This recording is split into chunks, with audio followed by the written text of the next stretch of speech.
నిన్న జగన్మోహన్ రెడ్డి గారు రాష్ట్ర మాజీ వైద్య శాఖ మంత్రి గారు మాట్లాడుతూ పేదవాళ్ళని డాక్టర్గా చేయాలని జగన్మోహన్ రెడ్డి గారు కలలుగన్నారు.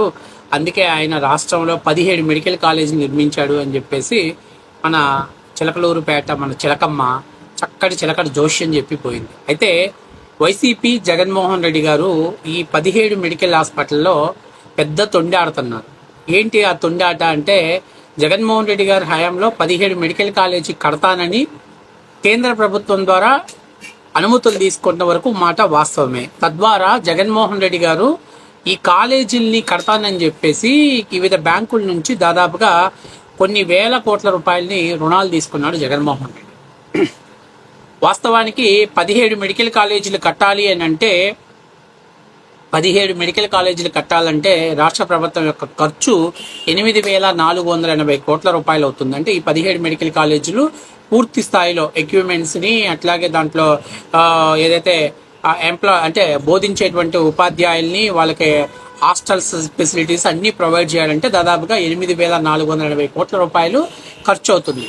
అట్లాగే ఈ ఫెసిలిటీస్ అన్నిటినీ అసలు ఒక హాస్పిటల్ అంటే ఇప్పుడు ప్రభుత్వ ప్రైవేట్ కళాశాల కానీ నిర్మించినప్పుడు ఎన్ఎంసి పర్మిషన్ తీసుకోవాలి. ఆ ఎన్ఎంసి వాళ్ళు ఏం చేస్తారంటే హాస్టల్స్లో ఏం జరుగుతుంది అది మొత్తం పరిశీలిస్తారు. సపోజ్ ఇప్పుడు జగన్మోహన్ రెడ్డి గారు పులివెందులలో హాస్పిటల్ ప్రభుత్వ కళాశాల ఒకటి కట్టారు, వైద్య కళాశాల. ఆ కళాశాలని ఎన్ఎంసి వాళ్ళు పరిశీలించి అక్కడ సర్జన్ లేడు, అలాగే సర్జరీకి సంబంధించినటువంటి ఎక్విప్మెంట్స్ లేవు. అందుకని చెప్పేసి ఏం చేశారయ్యా అంటే కళాశాల బోధనకి ఇంకా పనికిరాదు అని చెప్పి 2024-25 గాను ఈ కళాశాలలో ఎటువంటి అడ్మిషన్స్ పొందనీయకుండా బ్లాక్ లిస్ట్ లో పెట్టేసింది ఎన్ఎంసి. ఇది వాస్తవ విషయం. అసలు జగన్మోహన్ రెడ్డి గారు ఎన్ని హాస్పిటల్స్ ని కట్టారు అనేటువంటి నిర్ణయం తీసుకుంటే ఆయన కేవలం 5 హాస్పిటల్స్ ని మాత్రమే ఆయన నిర్మాణం చేయడం జరిగింది. అందులో ఒకటి పులివెందుల. ఆ పులివెందులలో జగన్మోహన్ రెడ్డి గారి సొంత ఇలాకా కావటం వల్ల ఇది దాదాపుగా 500 కోట్ల రూపాయల వ్యయం అయితే ఇందులో గాను జగన్మోహన్ రెడ్డి గారు 418 కోట్ల రూపాయలని ఖర్చు పెట్టాడు. ఇక రెండవది మార్కాపురం, అంటే మా ప్రకాశం జిల్లాలో మార్కాపురంలో ఉన్నటువంటి హాస్పిటల్ 475 కోట్ల రూపాయలు అని చెప్తే అందుకు గాను రాష్ట్ర ప్రభుత్వం ఖర్చు పెట్టింది 90.56 కోట్ల రూపాయలని ఖర్చు పెట్టింది. ఇక మదనపల్లిలో మంజూరు చేయబడినటువంటి హాస్పిటల్ ఖర్చు ఇది కూడా 475 కోట్ల రూపాయలు.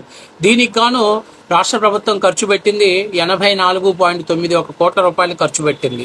ఇక అదోని కళాశాలలో వీళ్ళు ఖర్చు పెట్టింది 475 కోట్లు అనుకుంటే దానికి ఖర్చు పెట్టింది 84.55 కోట్ల రూపాయలు ఖర్చు పెట్టాడు. ఒక్క జగన్మోహన్ రెడ్డి గారి పులివెందుల నియోజకవర్గంలోనే దాన్ని దాదాపుగా 81% వాళ్ళు కంప్లీట్ చేయడం జరిగింది.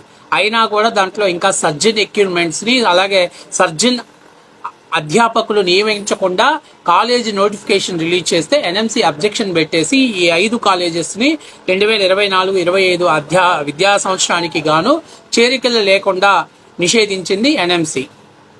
ఇప్పుడు జగన్మోహన్ రెడ్డి గారు చెప్పాలి, మిగిలినటువంటి 12 మెడికల్ కాలేజీలు మీకు బాపట్లలో మెడికల్ కాలేజీ పైన ఒక విద్యార్థి ఆల్రెడీ మనందరికి చూపించాడు, అసలు కనీసం పిల్లర్లో కూడా పోయలేదు. ఇక ఇదిగో ఇది పెనుగొండలో జగన్మోహన్ రెడ్డి గారు కడుతున్నటువంటి మెడికల్ కాలేజీ.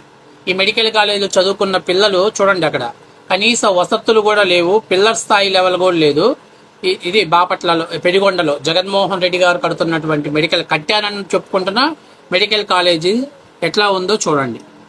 కనీసం పిల్లర్ల స్థాయికి కూడా నోచుకోలేదు. ఇదిగో చూడండి, పిల్లర్ స్థాయికి కూడా నోచుకునేటువంటి ఇదిగోండి పిల్లర్ల స్థాయికి కూడా నోచుకున్నటువంటి ఈ విద్యా కాలేజీలన్నీ మేము కట్టేశాము అని చెప్పేసి జగన్మోహన్ రెడ్డి గారు మొత్తం ప్రైవేటు ఆ కూటమి ప్రభుత్వం మొత్తం సీట్లనేది ప్రైవేటు పరం చేసిందని జగన్మోహన్ రెడ్డి గారు తొండాడుతున్నాడు. అసలు జగన్ చేసిన తప్పేంటి, కూటమి దాన్ని ఎలా సరిదిద్దింది అనే దాని గురించి మనం మాట్లాడుకుంటే, జగన్మోహన్ రెడ్డి గారు 17 మెడికల్ కాలేజీలు కడతానని చెప్పేసి ఎక్కడెక్కడో పెట్టి మొత్తం సెలెక్ట్ చేసి పెట్టేశాడు. అక్కడ పర్మిషన్స్ తెచ్చుకున్నాడు, ల్యాండ్ కలెక్ట్ చేసి పెట్టాడు. అయితే ఒక 5 మెడికల్ కాలేజీలు మాత్రం కన్స్ట్రక్షన్ స్టార్ట్ చేసి వాటిని ఒక లెవెల్లోకి తీసుకెళ్లగలిగాడు. మిగిలినటువంటివన్నిటిని కూడా జస్ట్ ఒక పిల్లర్లు పోసి వాటిని అలా వదిలేశాడు. ఇప్పుడు జగన్మోహన్ రెడ్డి ఏంటంటే 17 మెడికల్ కాలేజీలు కట్టాను, ప్రతి కాలేజీలో నుంచి ఒకేసారి 5 ఏళ్లలో నేను చేసిన విప్లవాత్మకమైన మార్పు అని అంటాడు. అసలు ఈ 17 మెడికల్ కాలేజీల వెనకాల జగన్మోహన్ రెడ్డి గారు ఎంత ఖర్చు పెట్టాడు, రాష్ట్ర ప్రభుత్వం ఎంత ఖర్చు పెట్టింది అనేటువంటి పరిగణలో తీసుకుంటే అసలు ఈ 17 మెడికల్ కాలేజీలు పూర్తి చేయాలంటే 8,480 కోట్ల రూపాయలు ఖర్చు అవుతుంది. ఖర్చు పెట్టింది కేవలం జగన్మోహన్ రెడ్డి 1,451 కోట్ల రూపాయలు. ఇందులో ఇంకొక చిన్న మాట చెప్తున్నా వినండి. ఇది జగన్మోహన్ రెడ్డి గారు 1,450 కోట్ల రూపాయలలో 975 కోట్ల రూపాయలు కేంద్రం వాటాలో వచ్చినటువంటి నిధుల్ని ఖర్చు పెట్టాడు జగన్మోహన్ రెడ్డి. అంటే 975 కోట్ల రూపాయలని కేంద్రం ఈ హాస్పిటల్స్లో మౌలిక వసతుల కోసం అని చెప్పి కల్పించినటువంటి డబ్బులు 975 కోట్లు. ఈ 975 కోట్లే కాకుండా మిగిలినటువంటి రాష్ట్ర ఖజానా నుంచి ఖర్చు పెట్టాడంటే ఆంధ్రప్రదేశ్లో ఉన్నటువంటి మెడికల్ సీట్లకు, పీజీ సీట్లకు పెంపుదల కోసం అని చెప్పి కేంద్ర ప్రభుత్వం 790 కోట్ల రూపాయలు ఖర్చు పెడితే ఆ డబ్బుల్ని కూడా ఈ హాస్పిటల్ నిర్మాణం కోసం దారి మళ్లించాడు మన జగన్ రెడ్డి. అంటే కేంద్ర వాటా నుంచి రూపాయి పెట్టకపోగా కేంద్రం ఇచ్చిన డబ్బుల్లోనే అరాకొర ఖర్చు పెట్టేసి ఇంకా ఒక 30% నిధులని ఆయన రాష్ట్ర ఖజానాలో మిగతా అవసరాల కోసం వాడుకున్నాడు జగన్ రెడ్డి. ఇక ఇది ఇంతటితోటి అయితే పర్వాలే, కానీ జగన్ రెడ్డి చేసింది ఇంకోటేం తెలుసా? మెడికల్ కాలేజీలు నిర్మాణం చేస్తానని చెప్పి దాదాపుగా 4,948 కోట్ల రూపాయలు అప్పులు తెచ్చాడు జగన్మోహన్ రెడ్డి వివిధ బ్యాంకుల దగ్గర నుంచి. అయ్యా నేను 17 మెడికల్ కాలేజీలు కడుతున్నాను, రాష్ట్ర భవిష్యత్తు మారిపోబోతుంది, రాష్ట్ర బిడ్డల భవిష్యత్తు మారిపోబోతుంది అని చెప్పేసి 4,948 కోట్ల రూపాయల్ని జగన్మోహన్ రెడ్డి అప్పుగా తెచ్చాడు. తర్వాత ఈ కాలేజీల్లో కన్స్ట్రక్షన్ చేసినటువంటి మెడికల్ కాలేజీల్లో ఆయన దిగిపోయే నాటికి 674 కోట్ల రూపాయలు బకాయిలు పెట్టేశారు. ఇంకా నాకు అర్థం కావట్లా, జగన్మోహన్ రెడ్డి ఏం ఖర్చు పెట్టారని జగన్మోహన్ రెడ్డి హాస్పిటల్లో జగన్మోహన్ రెడ్డి బొమ్మ వేయాలి చెప్పండి. అయ్యి మీరు చెప్పండి. పిచ్చినా కొడుకులు కాబట్టి జగన్మోహన్ రెడ్డి గారు మ్యానికులేట్ చేస్తున్నాడు. నేను పేద పిల్లల భవిష్యత్తు కోసం పనిచేశానని చెప్తున్నాడు. కేంద్రం ఇచ్చినటువంటి డబ్బుల్ని వాడుకున్నాడు, కేంద్రం ఇచ్చినటువంటి పీజీ సీట్ల పెంపు కోసం ఇచ్చిన డబ్బుల్ని వాడుకున్నాడు. అంతేకాకుండా 674 కోట్ల రూపాయలు కన్స్ట్రక్షన్ స్టార్ట్ చేసిన చోట వాళ్ళ ఏదైతే కాంట్రాక్టర్లకు చెల్లించాల్సినటువంటి బిల్లులు ఎగ్గొట్టేశాడు. అది కాకుండా నేను హాస్పిటల్స్ కడుతున్నానని చెప్పేసి 4,948 కోట్ల రూపాయలు వివిధ బ్యాంకుల దగ్గర నుంచి ఆయన అప్పు తీసుకొచ్చాడు. మరి ఇది అంటే జగన్మోహన్ రెడ్డి చేసింది ఏంటి? ఇందులో జగన్మోహన్ రెడ్డి చేసిన గొప్పతనం ఏంటి? పోనీ 17 మెడికల్ కాలేజీలు నిర్మాణాన్ని పూర్తి కంప్లీట్ చేశాడా? అసంతృప్తి కదా అరకొర పనులు పెట్టాడంటే 5 మెడికల్ కాలేజీలు మాత్రమే రెడీగా ఉన్నాయి. అందులో ఆయన జగన్మోహన్ రెడ్డి సొంత నియోజకవర్గం ఉన్నటువంటి పులివెందుల హాస్పిటల్ ఒకటి, రెండవది మార్కాపురం, 3 అధోని, తర్వాత 4 మదనపల్లి, ఇంకొక చోట మొత్తం 5 మెడికల్ కాలేజీలు మాత్రమే రెడీగా ఉన్నాయి. మిగిలిన 12 మెడికల్ కాలేజీల పరిస్థితి ఏందయ్యానంటే కనీసం పునాదులు కూడా దాటలేదు. ఈయన అంటాడు మేము విద్యకి సమూలమైనటువంటి మార్పులు చేశాం, వైద్యానికి సమూలమైన మార్పులు చేశాం అంటున్నాడు జగన్మోహన్ రెడ్డి. నేను అడుగుతున్నా, అసలు ఆంధ్రప్రదేశ్లో రతన్ టాటా గారి క్యాన్సర్ ఇన్స్టిట్యూట్ని తీసుకొచ్చింది, దాన్ని పూర్తి స్థాయిలో నిర్మాణం కంప్లీట్ చేసి ప్రజలకు ఈరోజు అందుబాటులో తీసుకొచ్చిన ఘనత నారా చంద్రబాబు నాయుడు గారిది. అంతేకాకుండా 2015లో ఆయన ఎయిమ్స్ హాస్పిటల్ తీసుకొచ్చి ఆ ఎయిమ్స్ని పూర్తి ఎక్విప్మెంట్స్ని రెడీ చేసి 2019 నాటికి అరకొర పనులు మాత్రమే పెండింగ్ ఉంచి దాని ద్వారా ఈరోజు లక్షలాది మందికి వైద్య సౌకర్యం అందిస్తుంది. ఢిల్లీ తర్వాత అత్యంత ప్రామాణిక కలిగినటువంటి ఎయిమ్స్ హాస్పిటల్ మన మంగళగిరిలో ఉంది. అది తీసుకొచ్చింది నారా చంద్రబాబు నాయుడు గారు. చంద్రబాబు నాయుడు గారు ఆంధ్రప్రదేశ్లో 20 మెడికల్ కాలేజీలు తీసుకొచ్చారు. ఆయన 14 ఏళ్ళ సర్వీస్లో ప్రభుత్వ ప్రైవేట్ రంగాలలో కలిపి తీసుకొచ్చారు. జగన్మోహన్ రెడ్డి 5 మెడికల్ కాలేజీలు పూర్తి స్థాయిలో కంప్లీట్ చేయలేకపోయాడు. మీడియా ముందుకు వచ్చేసి ఏదో చెప్తాడు, లెక్కలతో చెప్పాలి కదా జగన్మోహన్ రెడ్డి. నేను పులివెందుల ఇంత ఖర్చు పెట్టాను, ఇదిగో నిర్మాణ స్ట్రక్చర్ ఎంత ఉంది, తర్వాత లేకపోతే బాపట్ల ఇప్పుడు పెనుగొండ ఉంది, ఎమ్మెల్యే గారు మంత్రి గారు అక్కడికి వెళ్ళి చూపిస్తున్నారు. అయ్యా జగన్మోహన్ రెడ్డి ఇక్కడ కూర్చొని ఎట్లా చదువుకుంటారు పిల్లలు? దీంట్లో ఎట్లా ఈ చదువుకున్న వాళ్ళు ఎవరికి బ్యాండేజీలు వేశారు? డాక్టర్లు అవుతారా? కనీసం రేకుల షెడ్ కూడా లేదు అక్కడ. పిల్లర్ల బోసు వదిలిపెట్టేసావు. పిల్లర్ల బోసు వదిలిపెట్టి మెడికల్ కాలేజీలు ఇక్కడ చాలా వరకు ఉన్నాయని వైద్య విద్యార్థుల్ని మేము తయారు చేయాలనుకుంటున్నాం. ఆశయం మంచిదే, కానీ దాన్ని సాధించే విధానంలోనే నువ్వు వెనుకబడి ఉన్నావు కదా. ఇప్పుడు నువ్వు మెడికల్ కాలేజీల పేరు చెప్పి 4,948 కోట్ల రూపాయలు అప్పు తెచ్చుకున్నావు, నీ ప్రభుత్వాన్ని నడుపుకున్నావు. ఆ బకాయి ఎవరు కట్టాలి? హాస్పిటల్స్లో ఇంకా విద్యార్థులు చదువుకోవట్లా, ఆ బకాయిలు ఎవరు కట్టాలి? అంతేకాకుండా ఇప్పుడు రాష్ట్ర ప్రభుత్వం రేపు నిర్మించాలి, ఈ 17 మెడికల్ కాలేజీలు నిర్మించకపోతే మళ్ళీ ఎన్ఎంసీకి దాదాపుగా 3,400 కోట్ల రూపాయలు చెల్లించాలి.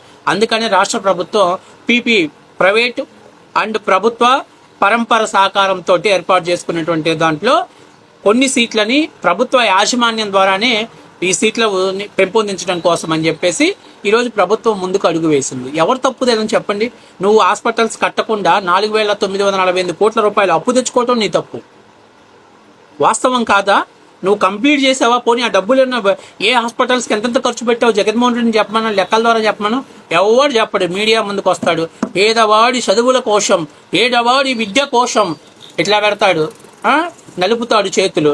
ఆ సోషల్ మీడియా బెప్పంగాళ్ళు మొత్తం పైకి లేపుతారు. చివరికి ఏందిరాయా కింద చూస్తే డొల్లె.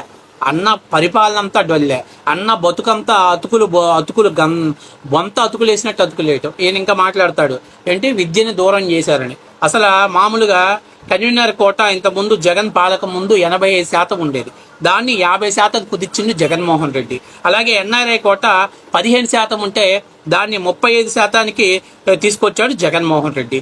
ఎవరి కోసం అంటే ప్రైవేట్ పరం విద్యను చేసి దాంట్లో కోట్ల రూపాయల డబ్బులు దండుకోవటం కోసం, నువ్వు లాభసాటికమైనటువంటి అపేక్ష కోసం నువ్వు మార్పులు చేర్పులు చేశావు. అసలు నేను ఈయన అడుగుతున్నా, అసలు కనీసం జగన్మోహన్ రెడ్డి గారికి ఆత్మ విమర్శ చేసుకుంటే ప్రభుత్వ మెడికల్ కాలేజీలో ఎంబీబీఎస్ సీట్లని కన్వీనర్ అంటే మెరిట్ కోటాలో భర్తీ చేస్తున్న విధానాన్ని తిరోధకాలది కేటగిరీగా విభజించి స్కేల్ ఆఫ్ ఫైనాన్స్ విధానాల్లో అమ్ముకున్న మాటను వాస్తవం కాదా?